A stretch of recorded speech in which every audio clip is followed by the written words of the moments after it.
Welcome to Shri Shri food. આજે આપણે ચોખાની ખીર બનાવીશું। ચોખાની ખીર બધાને જ ભાવતી હોય છે। આ ચોખાની ખીર એકદમ ક્રીમી બનશે અને એકદમ સ્વાદિષ્ટ બનશે। તો ચાલો બનાવવાની શરૂઆત કરીએ। તો તેના માટે અહીંયા મેં 1 લીટર ફૂલ ફેટ દૂધ લીધેલું છે, 6 ટેબલસ્પૂન ખાંડ, 50 ગ્રામ ચોખા। આ ચોખાને આપણે 3 થી 4 પાણીએ ધોઈ અને તેને 30 મિનિટ માટે પલાળીને રાખેલા છે।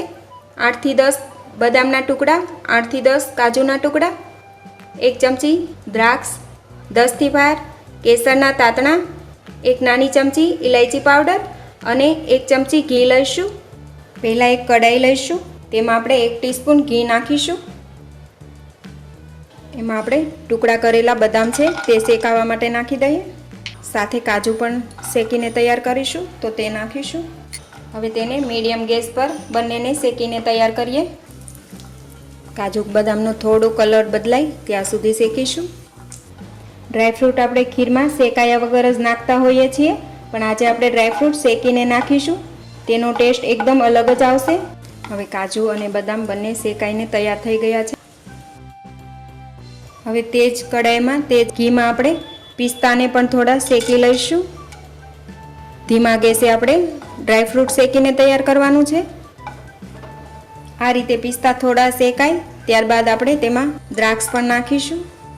દ્રાક્ષને શેકાતા બિલકુલ ટાઈમ નથી લાગતો, એટલે દ્રાક્ષ આપણે લાસ્ટમાં જ નાખીશું। આ રીતે દ્રાક્ષ થોડી શેકાશે એટલે ફૂલીને તૈયાર થઈ જાય છે। હવે આપણે પ્લેટમાં નીકાળી લઈએ। ડ્રાયફ્રૂટમાં આપણે કાજુ, બદામ, પિસ્તા એ સાથે શેકીને તૈયાર કરી શકાય છે, પણ દ્રાક્ષને આપણે અલગ જ શેકીને તૈયાર કરીશું। દ્રાક્ષને શેકાતા બિલકુલ ટાઈમ નથી લાગતો, એટલા માટે એકલી શેકીશું। તો હવે આપણા ડ્રાયફ્રૂટ શેકાઈને તૈયાર છે। ફરી આપણે એક કઢાઈમાં 2 ટેબલસ્પૂન જેટલું પાણી નાખીશું। પાણી નાખવાથી જ્યારે આપણે ખીર બનાવીએ ત્યારે તળિયા પર ચીપકશે નહીં। ગેસની ફ્લેમ આપણે મીડિયમ જ રાખીશું। હવે તેમાં નાખીશું 1 લીટર ફૂલ ફેટ દૂધ। તો અત્યારે મેં લીધું છે 1 લીટર ફૂલ ફેટ દૂધ। તો આપણી ખીર એકદમ ઘાટી અને મલાઈવાળી અને એકદમ રબડી જેવી બનશે। હવે આ દૂધને આપણે સતત આ રીતે હલાવતા રહીશું। દૂધ બિલકુલ ચીપકવું ના જોઈએ, નહીતર ખીરમાં થોડી દાઝેલી સ્મેલ આવવા લાગશે। હવે દૂધમાં ઉભરો આવવા લાગ્યો છે। હવે આપણે કેસર લીધેલું છે તેમાં ગરમ દૂધ નાખીશું અને તેને થોડી વાર માટે સાઈડ પર મૂકી દઈએ। આ રીતે દૂધને મીડિયમ ગેસ પર ઉકાળીશું તો ખીરમાં સરસ ખુશ્બુ આવે છે અને દૂધ પણ સરસ ઘાટું થશે। આ રીતે 2 થી 3 ઉભરા આવે ત્યારબાદ તેમાં નાખીશું ચોખા। એ ચોખા આપણે 30 મિનિટ માટે પાણીમાં પલાળીને રાખેલા હતા, તેમાંથી આપણે પાણી નિતારી લઈશું।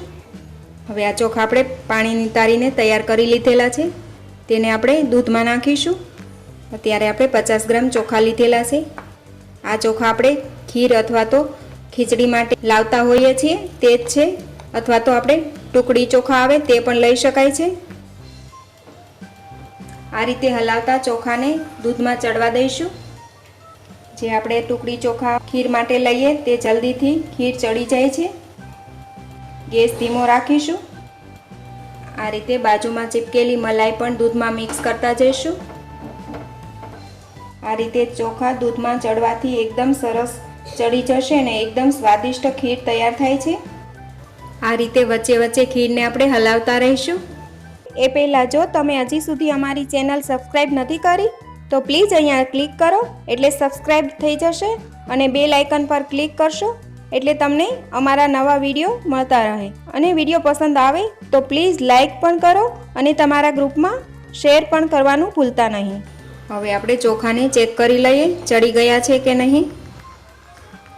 ચોખા આપણા એકદમ સરસ રીતે ચડી ગયા છે, પણ ખીર હજુ આપણી તૈયાર નથી, કારણ કે આ ખીર આ રીતે ચમચીથી નીચે પડે ત્યારે ચોખા અને દૂધ બંને અલગ અલગ છે, એટલે બરાબર મિક્સ નથી થયા। તો હજુ ખીરને ચડવા દઈશું। હવે તેમાં કેસરવાળું દૂધ નાખીશું, મિક્સ કરી લઈએ। હજુ થોડી વાર માટે આપણે આ જ રીતે ચડવા દઈશું હલાવતા।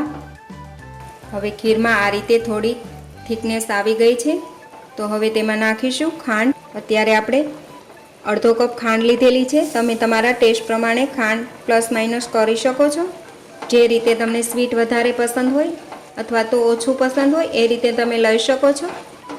હજુ થોડી વાર માટે ખીરને આ જ રીતે આપણે ચડવા દઈશું, જેથી તે આપણે ખાંડ નાખેલી છે તેનું પાણી બળી જાય. હવે ખીરમાં સરસ થિકનેસ આવી ગઈ છે. હવે ચોખા અને દૂધ એકદમ સરસ રીતે મિક્સ થઈ ગયું છે. આ રીતે નીચે પડશે તો ચોખા દૂધ સાથે જ પડશે. એકદમ ઘાટું થઈ ગયેલું છે, તમે જોઈ શકો છો. એકદમ રબડી જેવી તૈયાર થઈ છે. હવે તેમાં આપણે તૈયાર કરેલા ડ્રાયફ્રૂટ નાખીશું. એલચી પાવડર પણ નાખીશું. મિક્સ કરી લઈએ.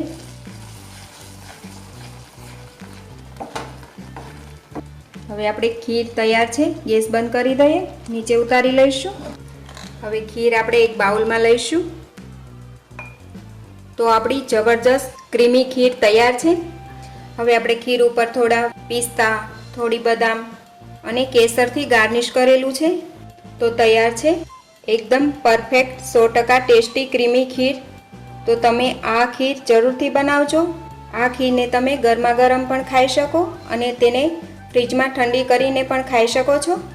તો તમે પણ જરૂરથી બનાવજો અને તમારા એક્સપિરિયન્સ શેર કરજો. તો ફરી મળીશું એક નવી રેસીપી સાથે.